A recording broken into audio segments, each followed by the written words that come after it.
व्यावसायिक LPG gas सिलेंडरच्या तुटवड्याचा फटका आता कोकण रेल्वेमधल्या कॅन्टीनला देखील बसलेला पाहायला मिळतो आहे। तुम्ही बघू शकता की आपण सध्या रत्नागिरी रेल्वे स्टेशनवरच्या मुख्य रेल्वे कॅन्टीनमध्ये आहोत आणि तुम्ही बघू शकता की सगळा जो इथला भटारखाना आहे तो सध्या गॅस अभावी या ठिकाणी बंद पडलेला पाहायला मिळतो आहे। 37 पैकी केवळ 7 मेनू या ठिकाणी या कॅन्टीनमध्ये उपलब्ध असलेले पाहायला मिळतात आणि या कॅन्टीन धारकांनी सध्या प्रवाशांच्या सोयीसाठी त्यांची गैरसोय होऊ नये म्हणून या चुलीचा आधार घेतलेला पाहायला मिळतो आहे। फक्त सध्या रेल्वेच्या कॅन्टीनमध्ये मिसळ, इडली, वडापाव, डाळ भात, भाजी आणि चपाती एवढेच मेनू जे आहेत ते सर्व केले जात आहेत।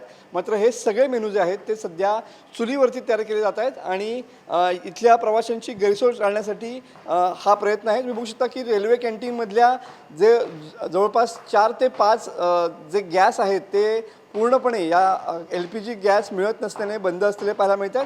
आपल्या रत्नागिरी रेल्वे स्टेशनवरचे मुख्य कॅन्टीनचे मालक आपल्यासोबत आहेत। काय सांगशील, सध्या काय परिस्थिती आहे, सिलेंडरची अवस्था काय आहे? सर, आजचा 5वा दिवस आहे।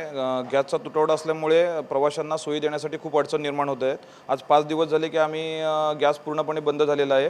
34 आयटम असताना सुद्धा आम्हाला फक्त 6 ते 7 जे खाद्यपदार्थ आहेत ते आम्हाला प्रवाशांची गैरसोय टाळण्यासाठी द्यावे लागत आहेत आणि याच्यासाठी आम्ही थोडा चुलीचा आधार घेऊन प्रवाशांची गैरसोय होणार नाही या दृष्टीने आम्ही प्रयत्न करत आहोत। काय सध्या परिस्थिती आहे? सिलेंडर अजिबात शिल्लक नाही आहे आणि चुलीवरचे नेमके कुठले कुठले मेनू तुम्ही सर्व करताय? जे शक्य होईल असे म्हणजे आपले रेग्युलर डाळ भात, भाजी, इडली, मिसळ आणि वडापाव एवढेच आम्हाला आता देणं शक्य होत आहे। नक्कीच मी कॅमेरा नंबर सांगेन की रत्नागिरीतल्या मुख्य जे रेल्वे कॅन्टीन आहे त्या ठिकाणची परिस्थिती काय आहे। तुम्ही बघू शकता की पूर्ण जे या ठिकाणचे गॅसचे जे बर्नर आहे ते या ठिकाणी पूर्ण बंद असलेले पाहायला मिळत आहेत। गॅसचा तुटवडा आहे आणि त्यामुळं व्यावसायिक सिलेंडर मिळत नाही आहे आणि त्यामुळं रेल्वे कॅन्टीनची सुद्धा अवस्था हीच झालेली आहे। अगदी रायगडपासून ते गोव्यापर्यंतच्या सर्व रेल्वे कॅन्टीनची अवस्था सध्या हीच असलेली पाहायला मिळते। गॅसचा तुटवडा असल्यामुळं अनेक रेल्वे मधल्या जे कॅन्टीन धारकांनी या ठिकाणी चुलीचा आधार घेतलेला पाहायला मिळतो आहे आणि 37 पैकी फक्त 7 मेनू हे रेल्वे कॅन्टीनमधून सध्या सर्व केले जात आहेत।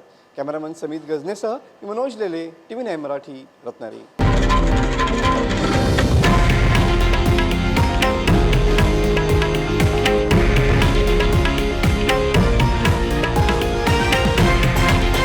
हे आहे देशातील नंबर 1 न्यूज नेटवर्क आणि आपण पाहत आहात TV9 मराठी, एकमेव।